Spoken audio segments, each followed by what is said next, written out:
warahmatullahi wabarakatuh. Innal hamdalillah nahmaduhu wa nasta'inu wa nastaghfiruh wa na'udzu billahi min syururi anfusina wa min sayyiati a'malina. May yahdihillahu fala mudhillalah wa may yudlil fala hadiyalah. Asyhadu an la ilaha illallah wahdahu la syarikalah wa asyhadu anna Muhammadan abduhu wa rasuluhu la nabiyya ba'dah. Amma ba'du.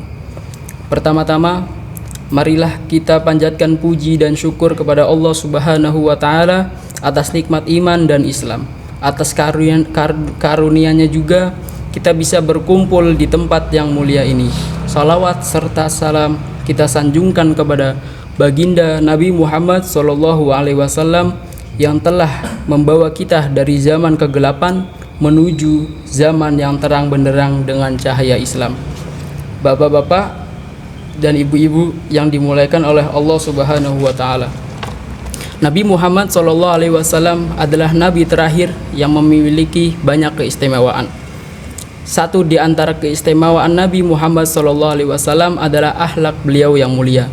Kemuliaan akhlak ini beliau ajarkan kepada para sahabat, keluarga, dan umat Islam di seluruh dunia, sehingga kita harus berperilaku menjadi muslim yang baik agar kita membawa citra Islam yang rahmatan lil alamin.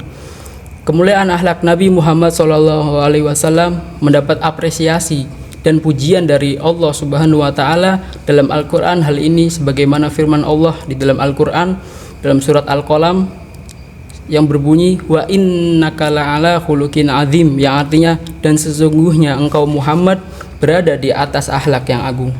Kemuliaan akhlak Nabi Muhammad SAW nyata adanya. Dalam perjalanan dakwah, beliau mengalami banyak hinaan, cemoohan, dan penolakan dari umatnya yang membangkang.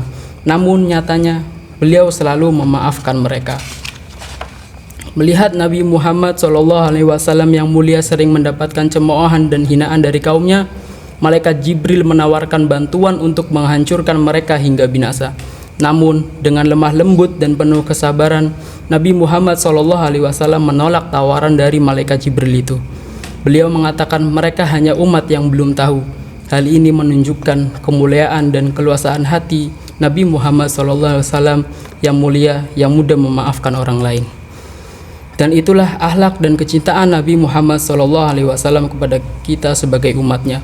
Bahkan di saat beliau sedang merasakan sakaratul maut pun, beliau masih ingat kepada umatnya.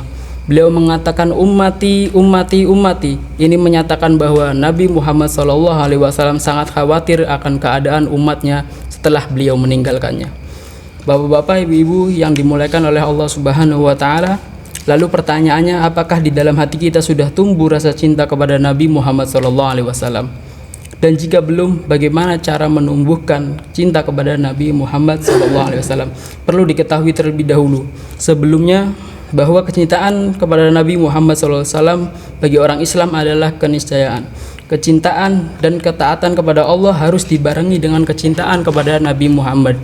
Allah Subhanahu wa taala berfirman di dalam Quran surat Ali Imran yang berbunyi kul in kuntum tuhibbunallaha fattabi'uni yuhibbukumullahu wa yaghfir lakum dunubakum wallahu ghafurur rahim, yang artinya katakanlah jika kamu benar-benar mencintai Allah, ikutilah aku, niscaya Allah mengasihi dan mengampuni dosa-dosamu.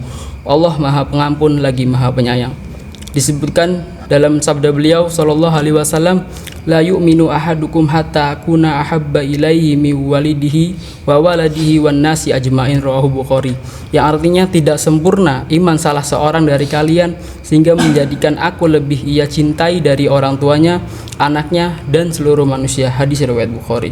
Untuk menumbuhkan cinta kepada baginda Nabi Muhammad SAW ada 3 cara yang bisa dilakukan oleh umat muslim. Karena barang siapa yang mencintai nabinya, maka ia akan mudah menjalankan sunnahnya. Yaitu cara yang pertama adalah senantiasa bertawasul dengan namanya saat berdoa. Nabi Adam saat melakukan kesalahan memohon ampunan kepada Allah.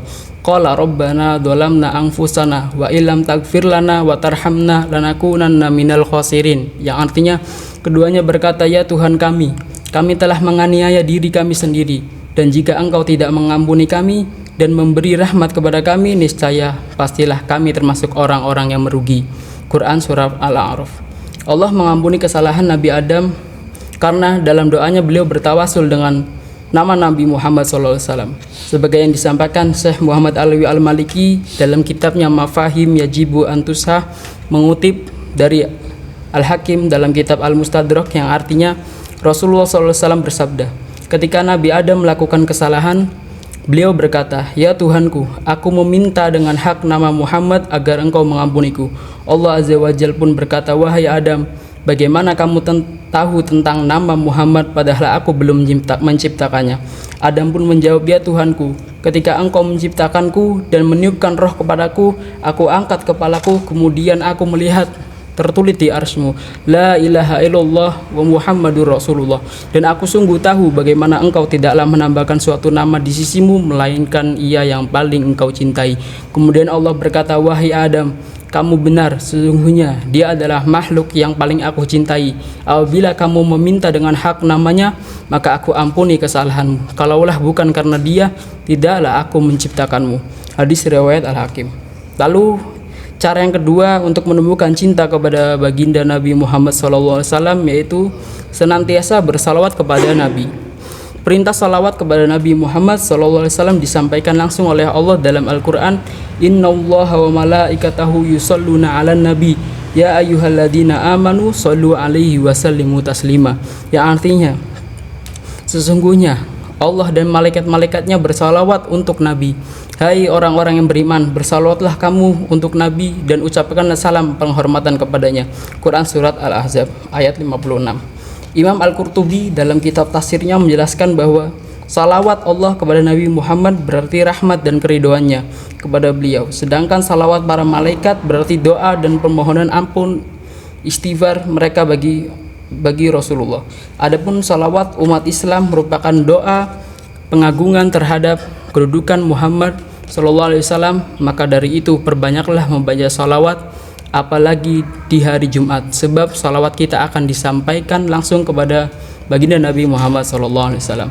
Lalu cara yang ketiga yaitu menghidupkan sunnah beliau. Dari Amr bin Auf bin Zaid al-Muzani radhiyallahu an, Rasulullah Sallallahu Alaihi Wasallam bersabda, yang artinya, barang siapa yang menghidupkan satu sunnahku kemudian diamalkan oleh manusia, maka dia akan mendapatkan pahala seperti pahala orang-orang yang mengamalkannya, dengan tidak mengurangi pahala mereka sedikit pun. Hadis riwayat Ibnu Majah. Para bapak-bapak, ibu-ibu yang dimuliakan oleh Allah, itulah 3 amalan yang dapat kita hidupkan untuk menambah mahabbah kita kepada Nabi Muhammad Sallallahu Alaihi Wasallam. Mudah-mudahan Allah memberi kita taufik dan memasukkan kita ke dalam golongan orang-orang yang mencintai Rasulullah SAW. Amin. Mungkin itu saja yang bisa saya sampaikan. Kurang lebihnya mohon maaf. Billahi taufiq wal hidayah. Wassalamualaikum warahmatullahi wabarakatuh.